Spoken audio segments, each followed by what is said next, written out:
Unmilitam Jena Tasmai Shri Guruve Namaha Guruve Gaura Chandraya Radhikaya Tadalaye Krishnaya Krishna Bhaktaya Tarabhaktaya Namo Namaha Yam Pravajantam Anapetyam Apeti Krityam Dvaipayano Viraha Katara Ajuhava Putreti Tammayatayo Tarava Binidustam Sarvabhutam Munimanatoshmi Bhaktya Vihina Aparada Lakshay Shiptascha Karmadi Taranga Madhye Kripa Maitvam Sharanam Prapana Brinde Namaste Charanara Vindam Bhajami Radham Aravinda Netram Smarami Radham Madhurashmitasyam Vadami Radham Karuna Bharadram Tato Mamanastika Tirna Chapi.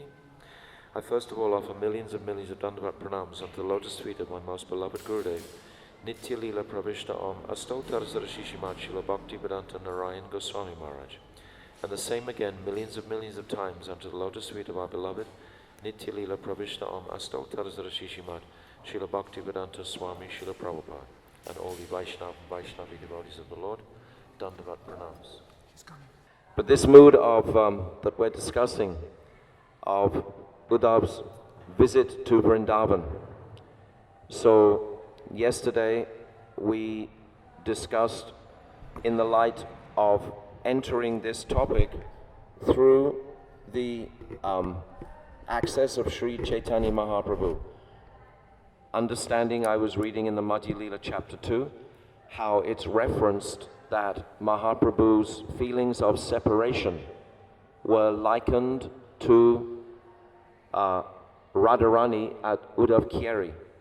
So this is what we were talking about yesterday. And then I started to describe the pastime of when Uddhav came into Braj and Krishna gave that spurti where everything was as if Krishna was present, and beautiful description of the sweetness of Braj that Uddhava could experience and taste. And then I repeated what Gurudev had said about when Krishna stepped out of a door, and then suddenly Uddhava offers Dandavat pranams, which is not the mood at all of Braj. And then everything disappeared and went back to this really what do you say, extreme separation mood of Braj. And then I described how Nanda Baba came forward and he met Uddhav and he offered him this bowl of sweet rice that actually didn't even have sugar in it. And then he gave Uddhav a foot massage. Now I'm repeating much of the notes from the commentary of Srila Vishnu Chakravarti Thakur on this pastime, and remembering, of course, what Srila Gurudev has said. So, at the beginning of their conversation, Nanda Baba, of course, is seeing the similarity in features between Uddhava and Krishna. So, his separation has reached an even higher pitch. And I just want to interject in the story here with a description that Gurudev gives of this separation mood in Gopi Gita, to try and appreciate its excellence, that it's not like a mundane mood that we have of separation. He describes, in separation from Krishna, the gopis feel his presence. So similarly, Nanda Baba and Yashoda actually are aware of Krishna's presence, even though this is extreme separation for them, what they're exhibiting, but still they're appreciating Krishna's presence. It's saying they ponder every minute aspect of their meeting with him, and in so doing they experience him fully. When they are with him, they forget that experience. They lose that feeling of being united with him internally. This is the point to really appreciate about the speciality or excellence of Vipralamba Bhav. Now, in relationship to what we're discussing now, Nanda Baba is also experiencing this same internal connection with Krishna. This description I'm reading is from the Gopi Gita about the gopis' feelings, but it's the same with Nanda Baba. He's also feeling this oneness with Krishna in this depth of separation mood. Withdrawing from external consciousness and associating with him internally nourishes the desire for meeting him and also nourishes the actual experience of meeting him. So we see the importance or the necessity of this mood of Vipralamba. Why does Krishna arrange this mood? I mean, all of these pastimes of Vipralamba, we hear about so much of this mood. Even within the pastime of Lord Ramchandra, there is this separation, because this mood of separation is nourishing the meeting. So this dynamic is there. Even in Goloka Vrindavan, there is a conception of separation. There isn't actually separation, but there's a conception. Like the gopis have a conception of having a husband, although they don't have husbands in Goloka Vrindavan. So this conception, their husband is Krishna. So this conception of meeting, this gives us, as we were discussing yesterday, a greater focus on the meaning of love. Because everything we're discussing, the whole path of this spiritual journey, you can say, is only about sweetness and love. It's what the heart is wanting to be nourished by. So we're hearing these two sides of the same coin, this Vipralamba and Sambhog. And in this particular pastime, this, I'll just finish this before I go, because it's really good at the end. Also nourishes the actual experience of meeting him. For this reason, the mood of separation is of extreme value to Krishna and the gopis. So this is coming from the Gopi Gita in verse 6 on page 70. That's what I just supplemented this with, just to try and take us more into this pastime, because Gurudev used to get lost in this pastime of Bhramara Gita. Try and understand again the historical sequence of this chapter. The gopis have just met for the Rasa Leela, and the Gopi Gita has been sung, and then Krishna and Balaram have been taken away by Akrura. And if you read this section all in one go, like over a few days period, the sweetness of this Rasa Panchadiya, these 5 chapters about the gopis and the Rasa Leela, is so special for the heart. It's very exceptional, this taste. Rasa Panchadiya. It's like and the meaning is the 5 life airs of the whole Bhagavatam. But also, sometimes the 5 life airs are referred to as these different Geets, like this one Geet we are speaking now. So when you've just read that, there's a feeling that you want to stay there. And it's almost like if you start to tune in to a mood of Shukadev Goswami, you don't really want to go to Mathura. You don't really yourself want to go to Dwarka. You don't want to hear all the battles with Muchakunda and Dantavakra and so many other personalities. You actually want to stay in Braj.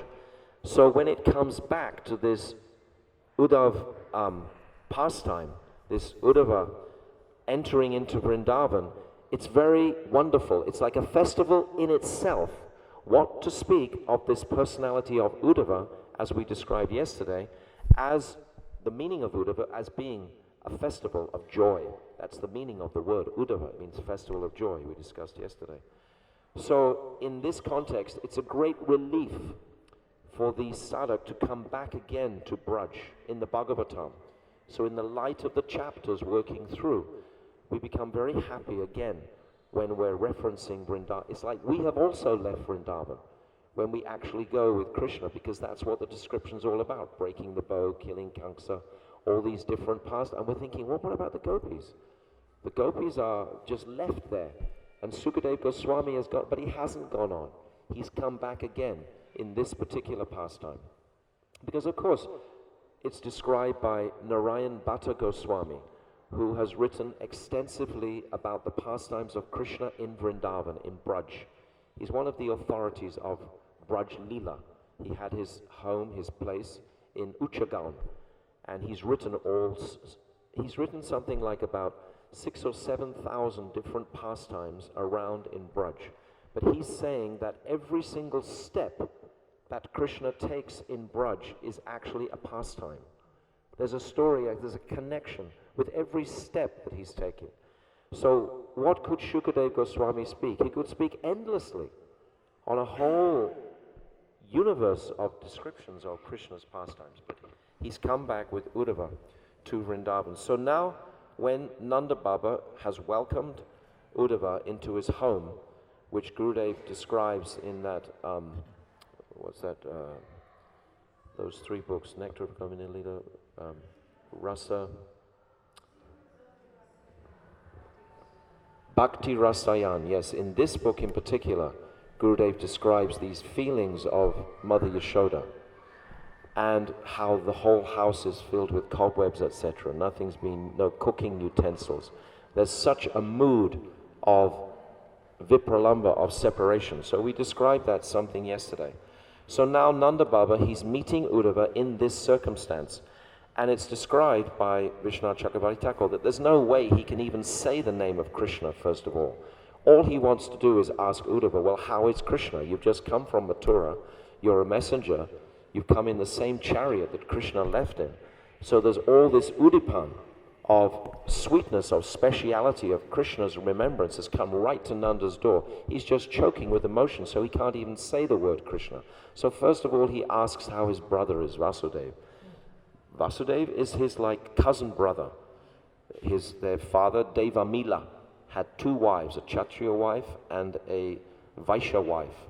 And Parjanya is the father or the son of the Vaishya wife. And Surya Sen is the father of the Kshatriya wife. Okay? Got the picture? So you have Devamila at the top, and two wives, Kshatriya and Vaishya. And then you have Parjanya, is the offspring of the Vaishya wife. And then you have Surya Sen, who's the offspring of the Chatrani wife. And then you have from Surya Sen, Vasudeva. And from Parjanya, you have Nanda Baba. I was confused about this a few weeks ago because we hear the story of Parjanya, but then how is Nanda Baba the brother of Vasudeva? So we have to see the family tree. So try to appreciate that family context. So Vasudeva and Nanda Baba are cousin brothers, like brothers. In India, certainly they're called brothers. So he asks after the welfare of Vasudeva first, because he can't speak Krishna. And then he just blurts out, when will Krishna come back? Because that's all he's thinking. Because Krishna has left and said, I will be back in 2 or 3 days. So they just all have been left hanging. So this is what this powerful mood of the relationship of the Brijabasis is brought to light by this depth of separation that they experience. And this is how we enter into Vrindavan. So now Nanda Baba, he's speaking 11 verses to Uddhava. And he asks about Krishna's welfare. And he's telling Uddhava that their lives are completely vacant without Krishna. And Nanda Baba, he starts to spontaneously describe Krishna's beautiful features. And then he also describes how many times Krishna's saved them from so many dangers and demons. So why is he not saving us from this demon of separation now? Why has he left us here in this heart-rending condition? Why has he not come back? And then he's remembering Krishna, and he's explaining how so much suffering is coming everywhere in Braj. Even the birds, practically speaking, are not singing. The animals are practically not even eating the cows. Everything is completely covered with this shadow of separation. And then he's thinking that perhaps Uddhava is going to tell me to, actually I should get out of the house and I should wander around in Braj more. And then he's explaining that every time he sees any aspect of Braj, he only sees it in connection with Krishna. When he sees the Jamuna, he just thinks of Krishna. When he sees Govardhan, he just thinks of Krishna. When he sees the cows, he only thinks of Krishna. So this is Nanda Baba's mood. And then, in this verse 23, all of a sudden, Nanda Baba's mood changes for a moment. And he starts to move into an Aishwarya conception. And he starts to contemplate, perhaps Krishna and Balaram were great demigods. Because after all, they killed Kamsa. He's telling this to Uddhava now, because he's in front of Uddhava, who is reflecting to him this mood of Aishwarya. Uddhava has come from Mathura. He's carrying this mood of great honor towards Krishna. So Nanda Baba is in his presence. So some of that mood is coming within Nanda Baba, and he starts glorifying Krishna and Balaram as if they were demigods. And it's described how Krishna broke the sacrificial bow. And Srila Vishwanath Chakravarti Thakur describes this bow was 270 feet long. How long is 270 feet? As long as this room? Longer? It's almost a football field. A foot? Yeah. 100 meters. From here to where that idea tower is, Wow, so that's how big Vishwanath Chakravarti Thakur is saying, 270 feet long. So Nanda Baba is remembering this pastime and this mood. Well, perhaps he's not my son. For a moment comes in his heart, and all these demons like Pralamba, etc., were killed. And then it's described that Nanda Baba, he falls silent. Now, Gurudev used to love telling this pastime. He told it so many times because in the mood of Madhurya, of course, Vatsalya is present, and Sakya, and Dasya, etc. So we've been discussing this lately on another level. But this Madhurya, so when Gurudev would describe Mother Yashoda or Nanda Baba's moods, it would be so overwhelming. He would describe this mood of separation. Now, Srila Vishwanath Chakravarti Thakur is describing that Nanda Baba falls silent and he's overwhelmed. But like Agastya Rishi, one time Agastya Rishi was approached to drink the whole ocean because these demons were residing in the ocean and the demigods couldn't get to them because they had taken shelter of the ocean. So they requested Agastya Rishi to please just drink the ocean. If you don't mind today, just, take it through. So Agastya Rishi complied. He drank the whole ocean. And then these three demon castles or machines, whatever they were revealed, and the demigods could actually, annihilate them. So it's describing that Nanda Baba, like Agastya Rishi, he swallowed the whole ocean of Aishwarya and remained paternally attached. So even though this wave of Aishwarya submerged him momentarily, it's very significant because later on, in a few verses later on, we're going to reference this particular wave that comes over Nanda Baba. Because when Uddhava starts to speak, he references it, because this is the only place that Uddhava can really relate to. That when Nanda Baba's talking about the greatness of Krishna, oh yes, I know the greatness of Krishna, Uddhava's thinking, I can relate to you on this platform. So now, it's described that Nanda Baba falls silent. And then there's a description of Mother Yashoda, that she was hearing this description of Krishna, and it's saying that she was shedding tears. But actually Gurudev comments that there were no more tears possible to come from her. She'd shed more tears than there were no more tears to come. And at this point, as I said to you yesterday, this pastime of every single day, more than 100 elderly gopis would come and counsel Mother Yashoda, because her separation, just like Sri Radha's separation in Madhurya Bhav, is so extreme. So Mother Yashoda's is so much more than Nanda Baba's. Nanda Baba could make some, hospitable overture to Uddhava, but Mother Yashoda just sat completely like dumb and numb. She couldn't even move. Of course, Mother Yashoda, she's the epitome of hospitality. We hear so many times, so many pastimes when Krishna's there, how she's doing everything. That's her whole mood of sweetness and kindness. And here, when this greatly honored messenger from Krishna, who looks like Krishna, she couldn't move a muscle. And is describing at this point that all Mother Yashoda was saying was, I don't want to see anything except the face of my Lala. This is all she could say. So these moods of separation are intensifying the shraddha of the sadhak in this personal sweetest conception, simultaneously to the actual pastime. What is it doing to the sadhak's heart? Hearing again and again repeated. Many times when Srila Gurudev would go to a festival, and of course, the audience would be packed, 1,000 people sometimes, coming from all different places, and having so many different sorts of moods of wanting to be happy in the world, right? Most of the people that would come. But then Gurudev would just begin to talk about Krishna and just keep on talking the pastimes of Krishna. And eventually, the whole audience would become like transformed, and these huge smiles would come on practically everybody. Because when we're hearing directly about Krishna, this is nourishing the heart completely. And then when we're hearing these aspects of this separation mood, then internally we can appreciate this very special sweetness.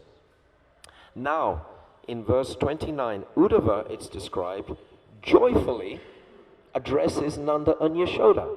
He's joyfully addressing them because he's seeing Krishna in full Aishwarya as the full Supreme Personality of Godhead, and he's seeing that the prem of Nanda and Yashoda is so much higher than Vasudeva and Devaki.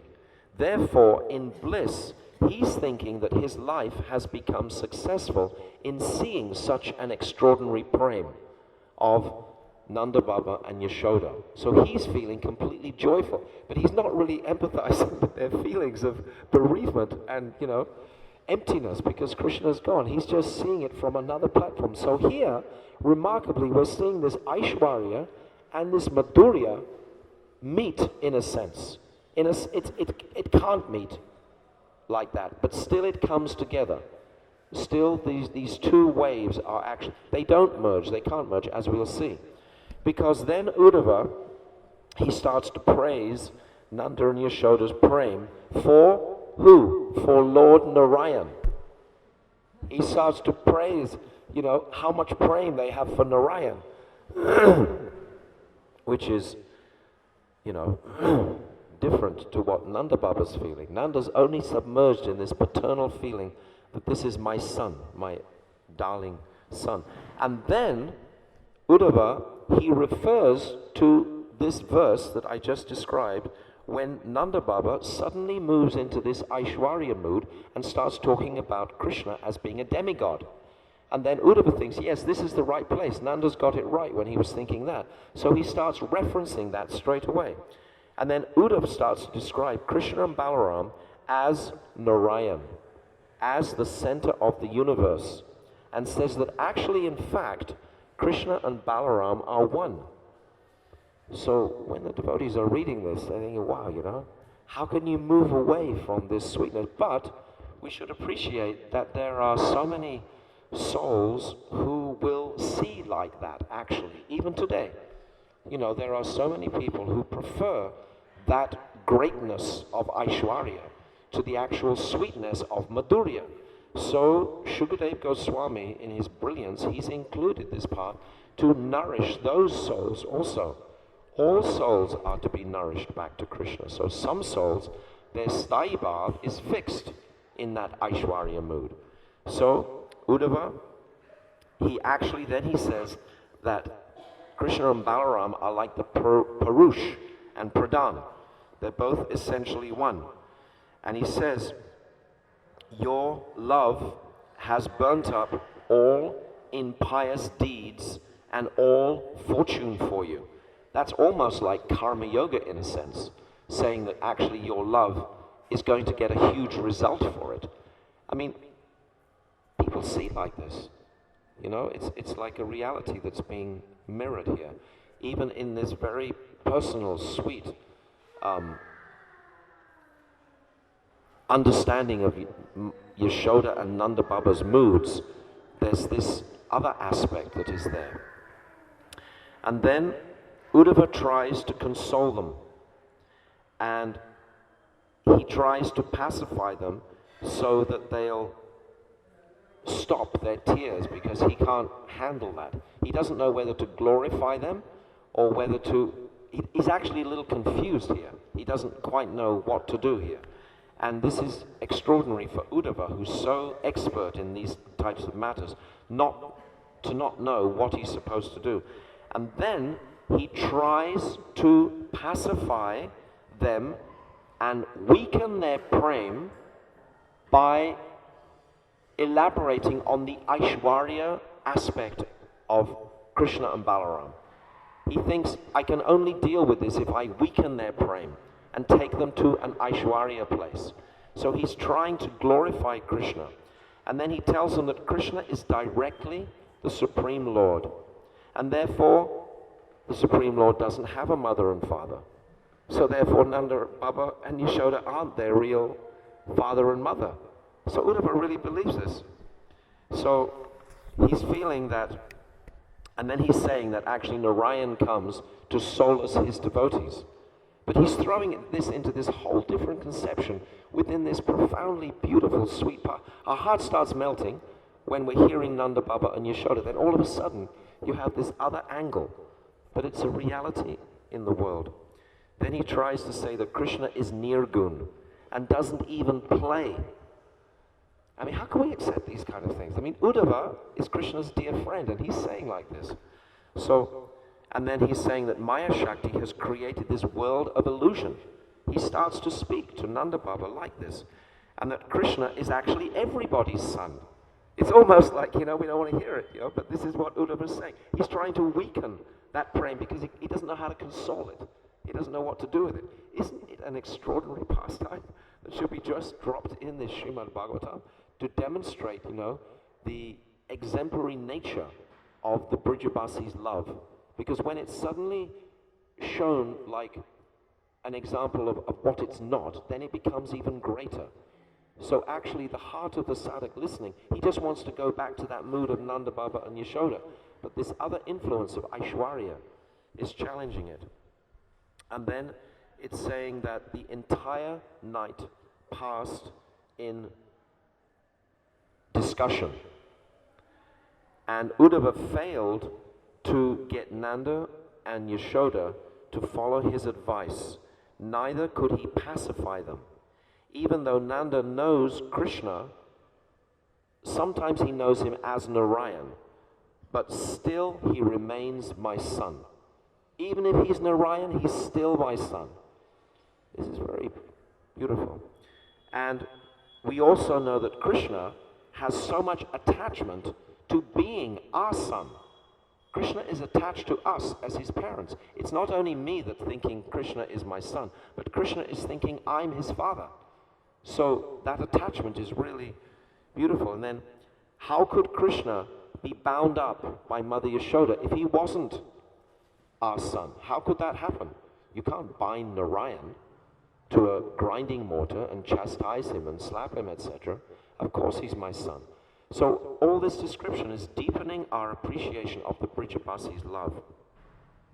And then Nanda Baba reveals that actually Nanda Baba believes that Krishna has been trapped in Mathura. He believes they are all telling him how great he is, and he falls into their trap and he can't come home. He believes that they've actually trapped him in Mathura. But Krishna, of course, wants to come back to them. How could he not want to come back to his parents? But he believes that the Mathuravasis, they've captured him. They've convinced him of something different. And then Nanda Baba concludes from listening to Uddhava that actually, and this is a very important point, that actually he must now perform devotional service. Nanda Baba starts to think about this. He's understanding what is devotional service, and he starts to think, now I have to perform devotional service to entice Krishna back. Somehow or other I have to perform devotional service to, and this, when Uddhava finally leaves after 7 months, this is the same mood that Nanda Baba says to Uddhava as he's leaving. Now I will perform devotional service so that Krishna will come back. If all the bhaktas are having darshan of Krishna by performing devotional service, then I too must perform devotional service. So this is the mood of Nanda Baba.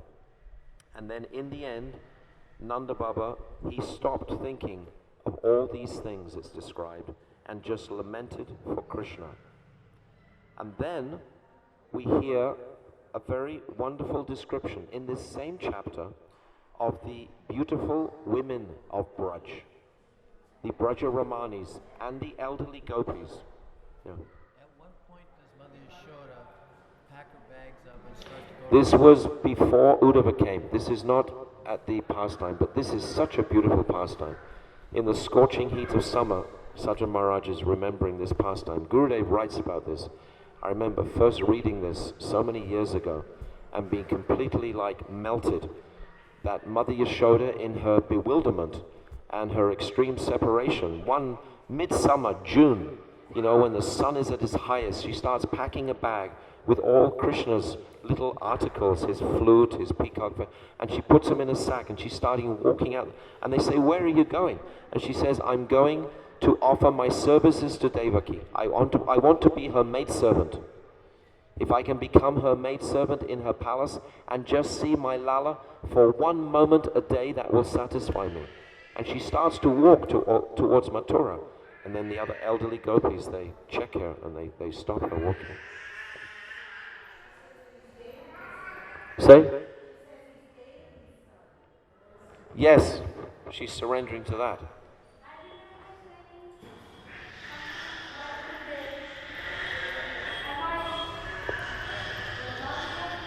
No, come closer.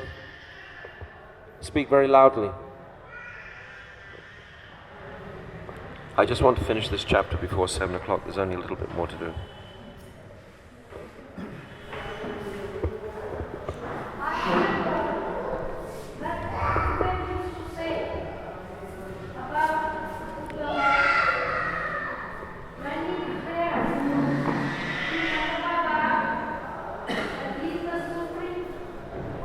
Yes, yes.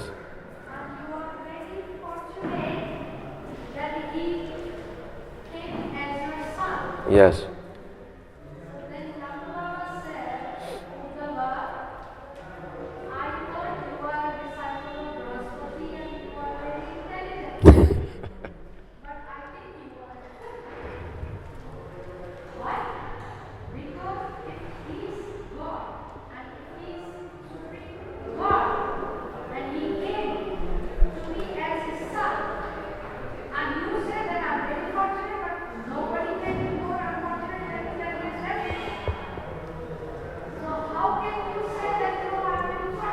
Yes. Yes. Yes. Yes. Gurudev would speak so long on this pastime. So many things he would say. Yes.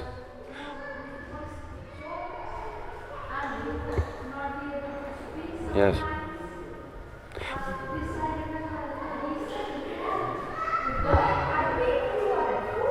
Yes, yes. There's one more comment here that Srila Vishwanath Chakravarti Thakur makes in this conversation, that Nanda Baba and Yashoda were aware of Krishna's presence, but Uddhava was not. Even though they were lamenting like this, they were aware of his presence because they were so internally connected. And Vishwanath Chakravarti Thakur comments that actually Krishna was present, but Uddhava was not aware of that. So, yes. No.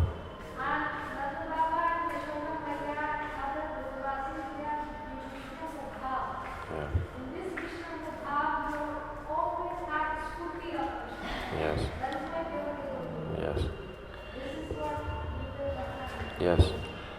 He would compare it sometimes to Raghunath Das Goswami when he was in Radhakund, when he was in the height of his separation. Then he was immediately in Antardesh. He was immediately seeing a spurti of the pastimes. He would just slip into that place of spurti and have pastimes. So when we hear these pastimes and when we appreciate these moods and when we really dive into the personal characters of these personalities, and we pray to them for kripa, for mercy, and we try to remember them while we are practicing our chanting, while we are taking nam, and while we are performing our various services. This is what bhajan is about. This is what we're trying to enter. We're trying to enter these moods of the Brijabasis. This is just in Vatsalya Prem. This is what Uddhava is experiencing. Now he comes to meet the gopis themselves.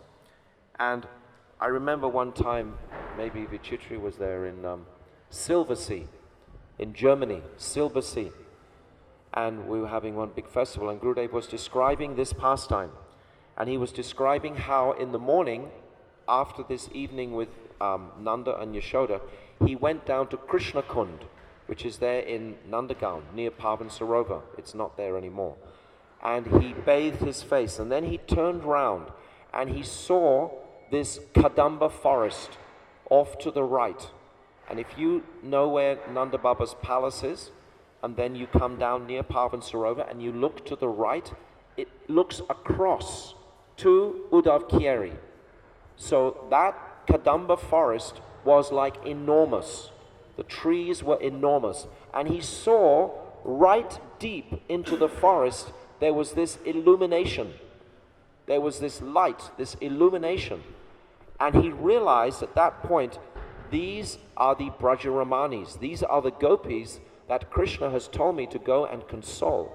So he saw this illumination right deep in the forest. This is how Gurudev described it. And then he enters into that forest and starts to walk towards the gopis. And then the next chapter is when because the gopis could not meet him in the presence of Nanda and Yashoda. So it's at this Uddhav Kyeri where Uddhava meets with the gopis. And this we'll discuss tomorrow. This is the next chapter. This is Bhramara Gita. So this is the prelude to Bhramara Gita. This is the pastime that Shukadev Goswami is presenting to us to nourish our bhakti, nourish our devotion to the Brijabasis. This is why we live in Vrindavan, to get this udipan, to get this inspiration from the dust. When we go, I was speaking to someone yesterday, they went to Govardhan and Varshana, Nanda, they came back so happy and excited. I was saying, yes, whenever you go to any of these pastime places, it's always like such a breath of sweetness into the heart. If we just remain too much in just Vrindavan and our computers and stuff, and we don't get out sufficiently into actually Vrindavan itself and see, taste Varshana, taste Nanda regularly and get these moods, because very simple, because there's nothing else in the atmosphere there. It's just pure moods of the Brijabasis. So it's very healthy for us to remain here and regularly go and visit all these places to get great inspiration, to remember the sweetness of the Brijabasis Prem. So tomorrow we'll discuss the actual Bhramara Gita in the light of the moods of Chaitanya Mahaprabhu. Actually, that Madhurya Leela chapter 2 is phenomenal when you start to read through the different translations of Radharani's moods herself in lamentation and separation from Krishna. This is how we appreciate Bhramara Gita, because Radharani is going to demonstrate the most highest bewildered state of consciousness through the intensity of her loving separation from Krishna, Divyan Mad, and these 10 stages of Jalpa, Chitra Jalpa, Sujalpa, Vichalpa, all different types of mad talks, is what her consciousness has become unhinged by love, loving sentiments. This is actually the heart of our focus for our bhakti.